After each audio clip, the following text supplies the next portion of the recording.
Il n'existe pas de hasard dans la vie d'un enfant de Dieu, surtout dans la vie d'un enfant de Dieu qui prie. Il est important de comprendre cela. Nous passons souvent à côté des occasions que Dieu a mises à notre disposition pour nous sauver, pour nous bénir, comme nous le lui avons demandé, avec ferveur et dévotion. Mais par incrédulité, par manque de sagesse et de discernement, nous attendons toujours alors que la solution est déjà là, à notre portée, à l'instant précis, et qu'il ne tient qu'à nous d'agir avec détermination et foi. Il est important de comprendre que l'intervention de Dieu, l'intervention divine de Dieu dans vos vies, se manifestera souvent de manière inattendue, notamment à travers des êtres humains qui nous entourent. Maintenant, pour comprendre cela, si vous persistez à croire que les anges descendront du ciel et que ce ne sont pas les hommes qui le feront, vous vous trompez lourdement. La réalité est que Dieu utilise souvent les circonstances de la vie pour nous apporter des solutions, mais encore, comme j'ai dit, faut-il être attentif et perspicace pour discerner ou pour les discerner. Parfois, la bénédiction divine que vous voulez là se présente sur une forme qui peut sembler humiliante pour celui qui est conditionné par les normes sociétales et les attentes conventionnelles. À ce moment-là, vous vous posez la question de savoir si Dieu a besoin de passer par l'humiliation. C'est souvent comme ça pour vous donner ce que vous lui avez demandé avec tant d'insistance. Et vous trouvez même des raisons et des excuses pour ne pas saisir cette bénédiction en accusant le hasard. Non, Dieu ne peut pas me bénir comme ça. Et je vais me rabaisser pour ça. L'homme, si ce ne peut pas être l'homme que Dieu m'a envoyé, je ne vais pas courir derrière lui, lui demander, lui dire que je l'aime, montrer que je tiens à lui. Non, une femme ne fait pas ça ou l'homme ne fait pas ça. Non, non. L'humiliation pour donner ce que nous lui demandons là.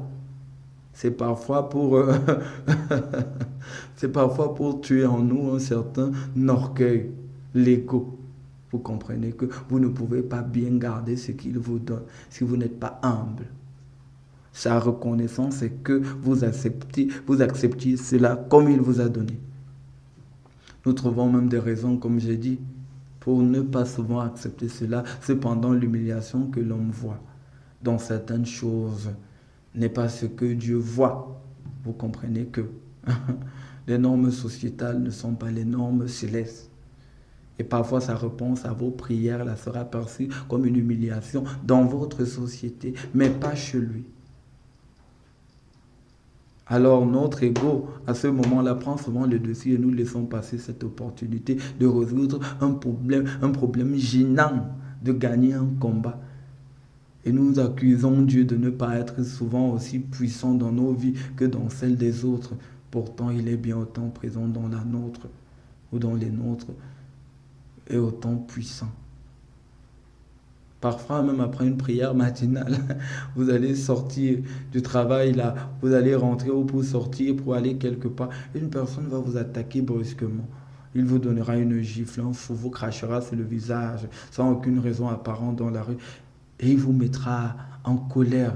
Vous vous demanderez, mais Dieu, j'ai prié, pourquoi une telle chose m'arrive, hein? Cependant, c'est Dieu qui a envoyé cet homme-là pour une prière que vous avez faite.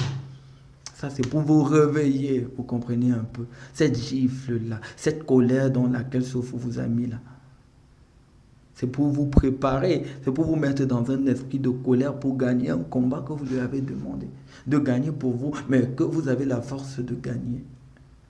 Beaucoup de personnes ne prêtent pas souvent attention aux situations qui surviennent après certains incidents ou accidents.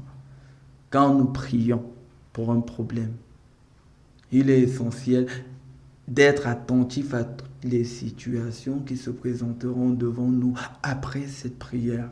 Chaque situation nous mènera doucement vers la réponse de Dieu ou la bénédiction que nous lui avons demandé.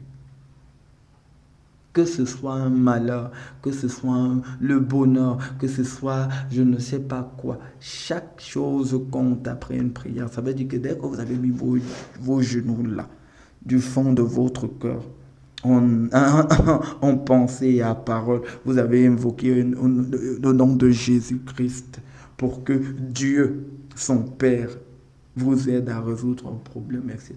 Commencez à prêter attention à tout ce qui, tous les signes, toutes les situations qui se présenteront dans vous. Prêtez attention, un peu comme, je vais dire quoi, le puzzle, vous commencez à poser pièce par pièce, vous allez voir que ça vous conduit. C'est le schéma même que Dieu a façonné pour vous mener où vous voulez aller. Au nom de Jésus-Christ, je précise. Je vais prendre un petit exemple pour illustrer un peu mes propos, vous comprenez un peu. Et je vais essayer de fabriquer une scène. Je ne sais pas si vous allez comprendre un peu. Je vais prendre l'exemple d'une femme qui est victime d'un pervers narcissique, violent et qui n'a jamais eu le courage de lui tenir tête et de le dénoncer. Il la persécute tellement et elle est comme dépendante affective et n'arrive pas à oser lui demander de partir et alors supporte cette maltraitance de sa part et demande en prière à Dieu de l'aider à faire partir de sa vie cet homme toxique. Vous comprenez? Elle prie et pleure. Au travail aussi, elle estime qu'elle travaille énormément, mais elle n'a pas de promotion, pas d'augmentation de salaire. Et le directeur général ne lui donne jamais de congé d'attention. Il ne prête pas attention à elle. Elle pleure dans sa chambre à cause du surménage et du manque de reconnaissance de son patron. Et alors, demande à Dieu de l'aider à avoir une promotion, une augmentation de salaire et des congés pour se reposer, pour se ressourcer enfin. Après tellement de lamentation, un jour, au travail, quelque chose se passe. Une collègue raconte des commérages sur elle. Le patron s'empeuve et impulsivement, sans lui accorder le bénéfice du doute, la fait renvoyer sans préavis et ne lui permet même pas de s'expliquer. Alors elle, qui ne sait pas quoi faire en rentrant, se met à pleurer. Elle demande à Dieu pourquoi une telle chose lui arrive. Pourquoi elle, alors qu'elle prie tellement et a une vie de sainteté. Elle est dévouée. Pourquoi, mon Dieu? Elle pleure. Et puis, en arrivant à la maison déboussolée, elle entre. Boum! Son salopard de pervers narcissique l'attaque, comme d'habitude. Oh, etc. Sans réfléchir, elle, à son tour, à cause de la rancœur qu'elle a pour avoir été renvoyée, elle l'agresse. Elle prend la bouteille sur la table, elle lui lance sur la tête, elle soulève la tête, elle casse tout. Vous comprenez? Une bagarre commence. Elle vise une bouteille sur la tête, casse tout, bagarre et râle fortement. La police arrive. Et alors, elle a enfin le courage de raconter les maltraitances dont elle est victime de ce pervers narcissique depuis des mois, depuis des années. Vous comprenez? L'homme se fait arrêter et la séparation s'ensuit. Il est parti, elle est à la maison. Elle est triste, mais elle dort. Elle se lève le matin, grasse matinée, elle mange, elle se repose, etc. 4 semaines après, quand elle estime qu'elle s'est déjà assez reposée et qu'elle doit chercher un nouveau travail, c'est son ancien patron qui l'appelle pour s'excuser. Il lui demande de revenir et lui promet une augmentation de salaire et une promotion. Il lui explique qu'il a été impulsif et il regrette tellement cet acte-là. Vous voyez qu'ici, Dieu a résolu ces 3 doléances en l'utilisant elle-même, même derrière ce petit malheur, cet inconfort, cette humiliation d'avoir été chassée sans préavis. 1. Le congé qu'elle voulait pour se reposer, elle les a obtenus après son renvoi. 2. Faire partie le compagnon pervers narcissique qui l'a violenté, elle y est parvenue grâce à sa réaction impulsive qui a été provoquée depuis son lieu de service. 3. Son augmentation de salaire et sa promotion, elle les obtiendra si elle accepte de revenir travailler pour son ancien patron. Derrière ce qu'elle peut percevoir là comme une humiliation, Dieu a comblé son cœur. Maintenant, si elle a trop d'ego, vous voyez, parce que c'est souvent comme ça que ça se passe. Et si elle se dit par exemple que elle ne peut pas pardonner cette humiliation, cette mauvaise façon dont son patron l'a traité, etc. Que non, elle est quand même une femme charismatique. Je ne peux pas accepter que mon patron... Voilà comment elle passera à côté de ce qu'elle a pourtant demandé à Dieu et ne verra pas qu'il l'a exaucé. Parce que derrière ce brouillard-là, si tu prêtes attention, tu vas souvent voir que Dieu t'a donné, voilà, donc ça. Maintenant, est-ce que tu as l'humilité d'accepter ça, hein? Est-ce que ton ego, est-ce que tu as l'humilité d'accepter? C'est souvent comme ça que certaines situations dans nos vies se présentent. Dieu s'attaque à notre ego et notre orgueil. Vous comprenez? Cependant, il a déjà mis la bénédiction devant nous. Tu vois, si tu n'es pas assez humble, si tu n'es pas assez perspicace, tant pis pour toi. Parfois, c'est toi qui l'utiliseras même pour chasser le problème qui te persécute ou l'adversaire qui t'attaque. Je dis souvent que si le diable savait le plan de Dieu pour Jésus, qu'ils n'allaient jamais tuer Jésus-Christ. Il en est de même pour David. Parce que Dieu avait un plan. Dieu aurait pu tuer Goliath sans utiliser David. Il aurait pu détruire Goliath sans utiliser David. Mais il a utilisé David pour un but futur. Parce qu'il était important que David soit respecté pour le plan qu'il avait pour David dans sa vie. S'il avait seulement détruit, certains allaient revenir comme ça aussi. Non, mais on craignait déjà David. Donc certains problèmes seront résolus par vous-même.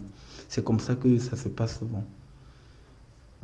Dieu vous aidera à persécuter votre adversaire ou la personne qui vous attaque. Et si tu manques de discernement, tu ne verras jamais comment la solution à ce problème, c'est toi-même. Donc, il n'existe pas de hasard quand on prie pour quelque chose au nom de Jésus-Christ. Les événements qui se produisent dans nos vies sont souvent liés à nos prières, à nos demandes, à nos attentes. Il faut donc être attentif et vigilant pour discerner les signes de Dieu dans nos vies. Même dans les révélations que vous attendez, elles sont souvent instantanées. Mais comme elles ne se sont pas présentées comme vous vous souhaitez, mais comme Dieu lui souhaite, c'est pourquoi vous refusez d'accepter qu'il vous a déjà donné l'information que voilà ce que tu demandes là. Accepte ça, lutte pour garder ça. J'ai vraiment envie de pouvoir faire des films et des séries chrétiennes pour montrer aux gens comment Dieu agit souvent, pour permettre aux Africains de sortir de la bêtise religieuse chrétienne. Quand je sens qu'il y a Dieu, je m'accroche. Parfois, la personne ne comprendra rien parce que c'est Dieu qui te parle à travers elle sans qu'elle ne sache. Moi aussi, Dieu peut parler à quelqu'un à travers moi sans que je ne sache. Les révélations que Dieu nous donne parfois sont individuelles. Moi aussi, je peux être la bénédiction d'une personne sans que je ne le sache, mais Dieu lui donnera l'information.